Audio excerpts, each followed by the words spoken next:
La doctora Castañeda es la coordinadora del sistema anticorrupción y Inés Villa es la coordinadora de la Sala Penal Nacional. Creo yo que ambas juezas, por suerte, buenos magistrados, ¿cierto? Entonces no estamos hablando entre el ángel y el diablo, sino es una cuestión de competencia, de ver qué conviene o no qué conviene, ¿no? Entonces vamos a conversar sobre eso con la doctora Castañeda.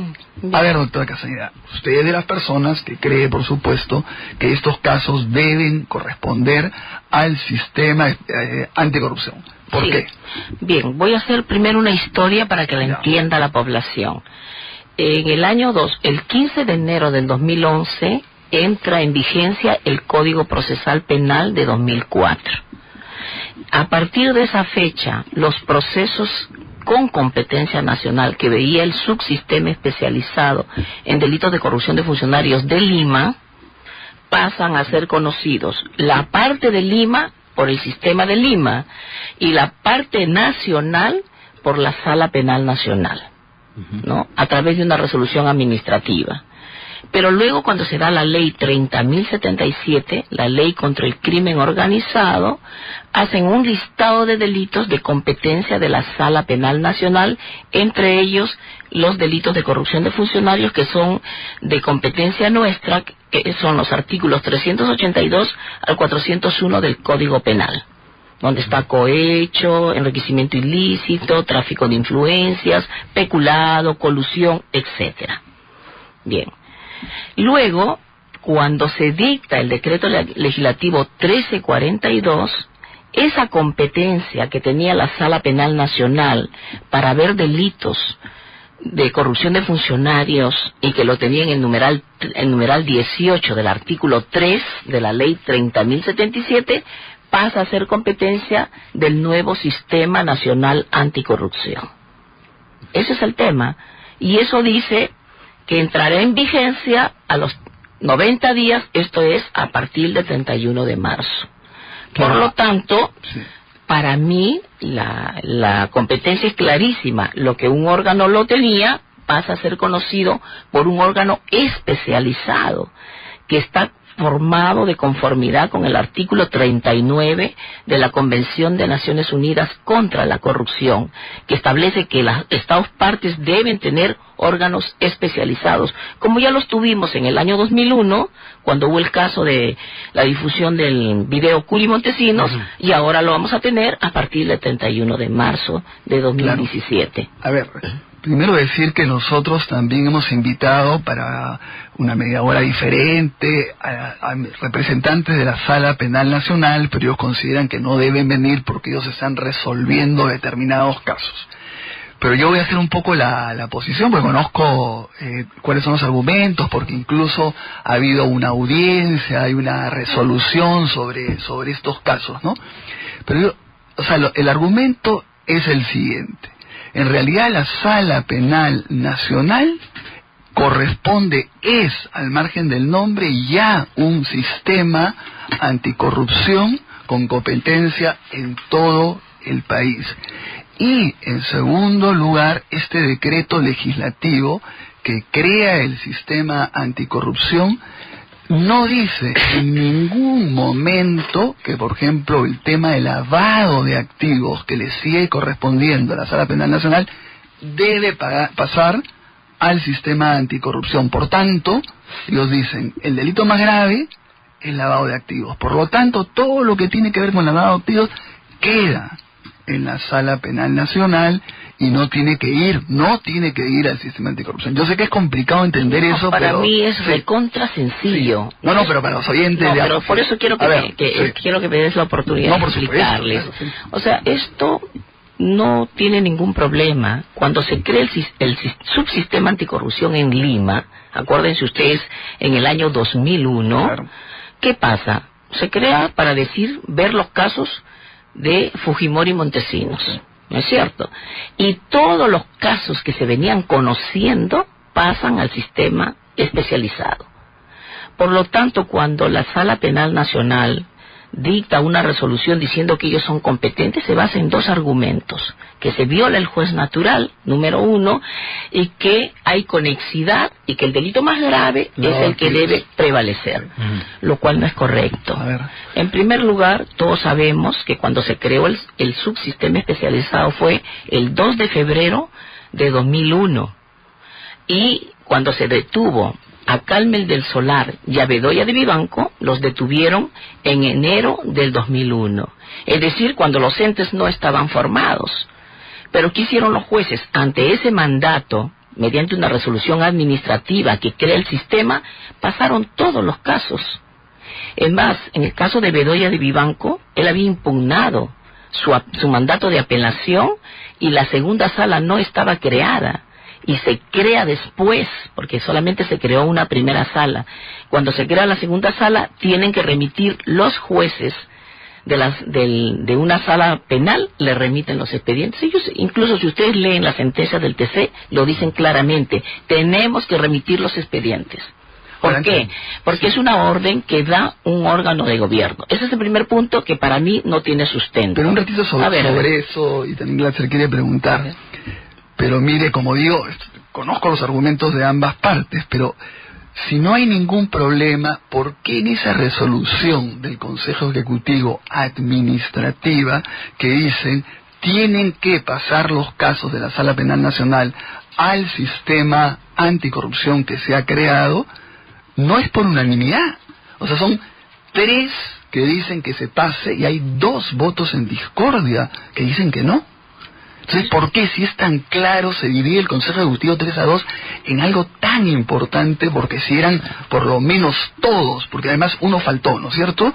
Eran 3 que deben pasar y 2 que no deben pasar. Y entre los 3 que deben pasar está, por supuesto, el presidente de la Corte Suprema, que es el que ha promovido desde el comienzo con todo derecho este cambio. Entonces, eso es lo que yo le digo.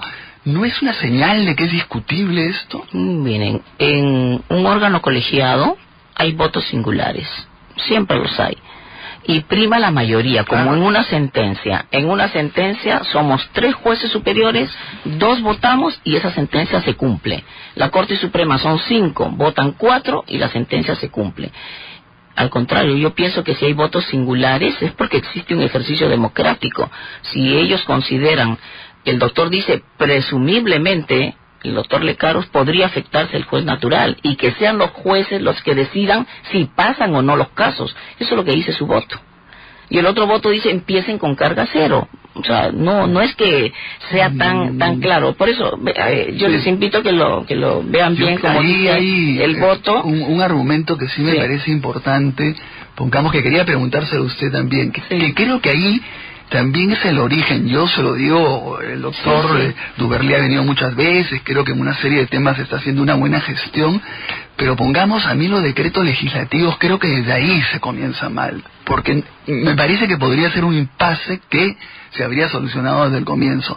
¿Por qué se crea el sistema anticorrupción en una norma complementaria de una norma que no tiene nada que ver con el principal? O sea, ¿cómo un sistema anticorrupción va a ser creado con una norma complementaria? Es una norma secundaria de una ley, cuando debió crearse pues con una norma importante exclusivamente para eso. Ese es un tema que le compete al Poder Ejecutivo y que el Poder Legislativo no ha hecho cuestionamiento. Hay 2 decretos legislativos sobre el tema, el 1307 y el 1342, y no han sido objeto de revisión, que es una potestad que tiene el Poder Legislativo, número 1. Número 2, de no haber ocurrido eso, el doctor Duberlé Rodríguez anunció la creación de una coordinación a nivel nacional, y lo puede hacer porque está bajo las potestades de la ley orgánica del Poder Judicial, y existe una norma específica en el Código Procesal Penal que permite que el Consejo Ejecutivo delimite competencias. O sea, el tema legal... ¿Pero no hubiese sido mejor un decreto legislativo, una ley? Bueno, estábamos en una etapa de emisión de decretos legislativos. Pero esta es una partecita, un decreto legislativo. Bueno, pero ese para mí no es un cuestionamiento, porque en todo caso debieron haberlo cuestionado si es que creían que no era conveniente los 2 miembros del Consejo Ejecutivo, pero por ahí no va el cuestionamiento va por la remisión de expedientes. Ellos no se oponen, por si acaso, ellos no se oponen a un sistema nacional especializado, ¿ah? Tan es así que forman una coordinación. Una coordinación, sí. Claro, sí. Y esa coordinación es para que a nivel nacional se creen los juzgados especializados. Yo quiero aclarar que son solamente 8 procesos, ¿ah? Y son 8 procesos de los cuales 7 se encuentran en poder de la Fiscalía que lleva a cabo la investigación. Solamente un proceso es el que está en etapa intermedia, donde ya le llega al juez toda la carpeta fiscal. Y de esos expedientes, el problema a mí ya está resuelto. El expediente 44-2015 ya llegó a nuestro sistema. ¿Qué caso hay, doctora, para que los oyentes entiendan? Porque por número es bien difícil que lo pueden A nosotros no nos han puesto más que por número. Ah, ya, por número. No, pero lo que quería es para que se aclare, digamos, las personas que nos escuchan, que no todos tienen el conocimiento, digamos, que ustedes en términos legales. Sí. Esta no es una discusión, digamos, ni retórica ni teórica. Digamos, hay un asunto práctico en este momento que ha generado un desacuerdo entre, digamos, administradores de justicia en un caso muy concreto, donde la Sala Penal Nacional, en un caso, ha asumido una competencia, ha dicho que no la va a dejar, y el sistema que usted coordina, digamos, está reclamando, diría, que se tendría que pasar al otro lado. Mire, el asunto en términos prácticos, ¿cómo se va a resolver en ese caso concreto y en otros que se presenten que tengan esas características? Mire, Gleiser, el problema no lo hemos generado nosotros. El problema lo ha generado una sala que entiende que es competente y ha emitido una resolución. En un caso donde la única forma de resolver el problema es a través de los recursos que la ley flanquea. Pero de 8 expedientes, 7 son los que ya se han dispuesto en todos que pasen a este sistema. O sea, ya hay mandato de parte de todos los jueces de que pasen. Que no llegan, no sabemos por qué, debieran ya llegar, porque el tiempo está pasando y los fiscales están yendo a preguntar dónde están sus expedientes, porque les dicen que ya los han remitido y sin embargo a nosotros nos ha llegado solo un expediente. Es decir, no hay posibilidad que, salvo en ese caso, donde entiendo hay una contienda de competencia, yo pienso que los otros 7 no hay ningún problema y no lo va a haber. Tiene que pasar, porque ya ellos mismos lo han dicho. Ajá. Ellos han dicho de que se cumpla con la resolución y que se remita. ¿Y qué hace la diferencia entre esos 7 y ese 1? ¿Por qué en uno hubo esa...? En uno, ¿por qué? Porque ellos iban a conocer una apelación sobre una prescripción y el fiscal superior le dice primero determine su competencia. Ajá. Y la sala dice vamos a determinar nuestra competencia y emiten la resolución bajo 2 argumentos, que es el juez natural y la conexidad por el delito más grave. Yo ya dije mis razones por las cuales considero que no hay afectación a juez natural. Ahora vayamos al del delito más grave. Cuando se crea un sistema especializado, por el principio de especialidad, atrae todo. Y ustedes mejor que nadie lo conocen, porque ustedes desde un inicio han seguido toda la forma en que se implementó el sistema anticorrupción, porque ustedes están pendientes de estos temas.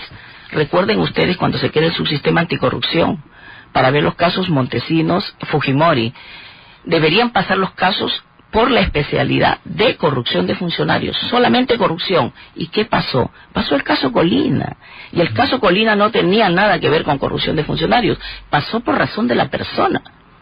Entonces, ahora nosotros sabemos que la especialidad prima sobre la conexión, sobre la gravedad, a tal punto que en la Fiscalía tienen una Fiscalía especializada en lavado de activos y una Fiscalía especializada en corrupción de funcionarios. Cuando el delito fuente es corrupción de funcionarios, investiga la Fiscalía especializada en corrupción de funcionarios. Claro, pero ahí nuevamente, o sea, yo creo que hay argumentos, la cosa es discutible, pero yo sí creo que la manera en que se ha procedido es lo que está generando tantos problemas. ¿Por qué? A partir de lo que usted ha dicho.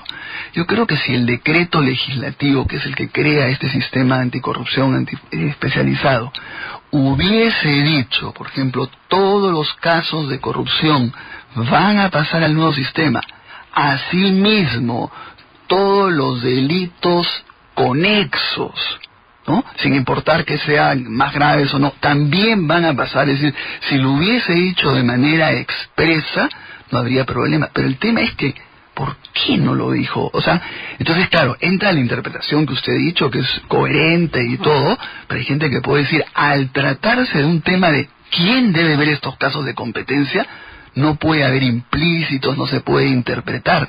hay un problema. No hubiese sido mejor que lo dijera así el decreto. Ya sé que es culpa del Congreso, pero también les generaron a ustedes un problema. Los jueces interpretamos las normas.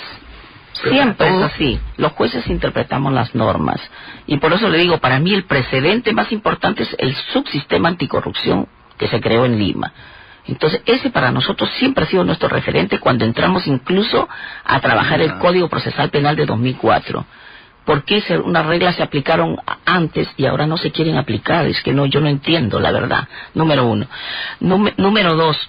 El último párrafo del artículo 3 de la ley 30.077 dice que los delitos que entran en concurso pertenecen a la sala con sus delitos.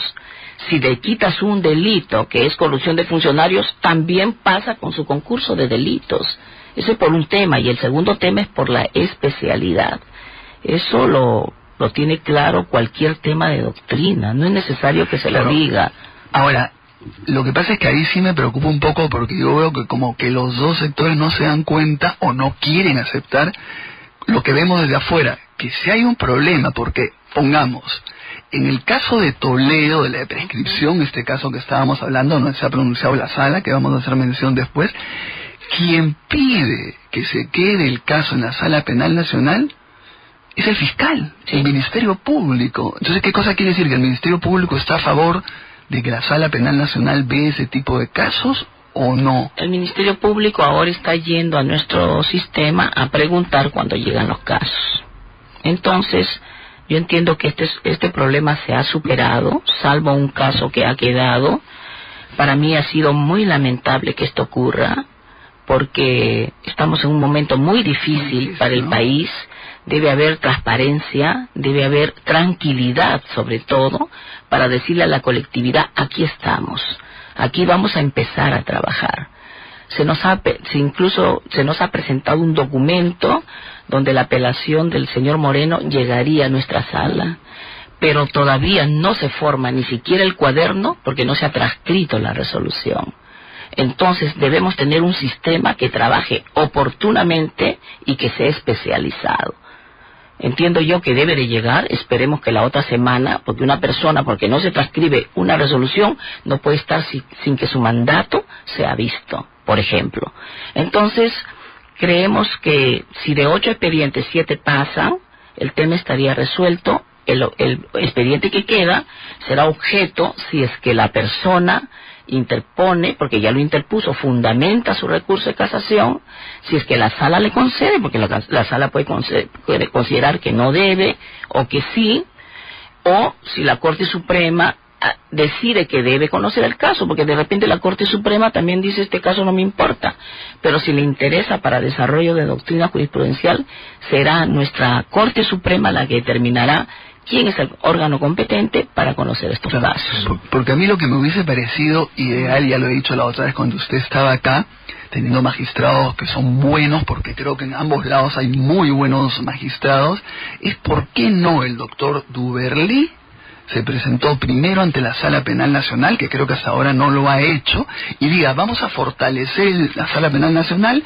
junto con este sistema anticorrupción, y vamos a poner que también esté la doctora Castañeda y la doctora Villa y los mejores jueces en este sistema especializado, porque la Sala Penal Nacional también dice que es un tribunal especializado con competencia nacional. Entonces, y uno de los votos en discordia justamente plantean eso, ¿no? ¿Por qué la sala, cuando ratifica su competencia en este caso, habla de que hay dos sistemas paralelos con las mismas atribuciones? Mi pregunta es, doctora Castañeda, ¿por qué no se procedió de esa manera? ¿Por qué el doctor Duberly no trató de hacer un solo sistema, hablando con la doctora Villa, hablando con usted, y poder contar con los mejores jueces, ¿no? Salió un decreto legislativo que tiene rango de ley. Ya. Y ese es el que lo implementa, no es un tema del doctor Duberly. El doctor Duberly está implementando el sistema por un mandato legal que no ha sido cuestionado por el Poder Legislativo, número uno. Número dos, como le digo, para mí es muy preocupante que nosotros vamos a implementar un sistema nacional, es decir, en todos los distritos judiciales se va a colocar un juez de investigación preparatoria, un juez unipersonal y una sala. porque es la Fiscalía la que más reclama, la Procuraduría y la Contraloría, que existan órganos especializados en cada lugar. Por ejemplo, fuimos a Piura. Quieren que en cada sede del distrito judicial haya un juez de investigación preparatoria, un juez unipersonal y una sala. Fuimos a Piura y resulta que en Huancabamba, en todos los distritos, los fiscales tienen que llevar las carpetas con el riesgo de que se pierdan. Quieren una medida limitativa en Huancabamba, entonces tienen que ir al lugar cuando podrían hacerlo en este sitio. Estamos haciendo todos los esfuerzos por lograr implementar ese sistema especializado a nivel nacional. Pero yo me pregunto, si existen por lo menos 200 casos en Piura que deberían de pasar a un órgano especializado porque los jueces ordinarios no tienen tiempo para ver temas complejos como son los de corrupción, ¿qué pasaría si yo le digo, ¿sabes qué? Te creo juez de Piura, pero empiezas con carga cero. O te creo juez de Piura para ser especializado, pero que sean los jueces, los 8 jueces de Piura, los que decidan qué casos te pasan y qué casos no te pasan. Claro, eso no sería conveniente. Debe de pasar todos los casos para que los nuevos órganos a nivel nacional puedan llevar a cabo este proceso. Y otra cosa, existen gran cantidad de casos en distintos distritos judiciales vinculados a empresas brasileras, que se están viendo en Pasco, que se están viendo en Callao. Nosotros consideramos que todo eso debe pasar al sistema con competencia nacional. ¿Por qué? Porque están vinculados a una organización delictiva que tuvo trascendencia internacional. Tenemos que ir a una pausa porque si no tenemos problemas. Y si quiere regresamos en un ratito porque yo tengo un par de preguntas todavía que hacer pero sí tenemos un tema con el tiempo que tenemos que respetar. Damos una pausa, regresamos en unos minutitos y seguimos conversando con la doctora Susana Castañeda, que ha tenido la gentileza de venir esta mañana. Ya regresamos.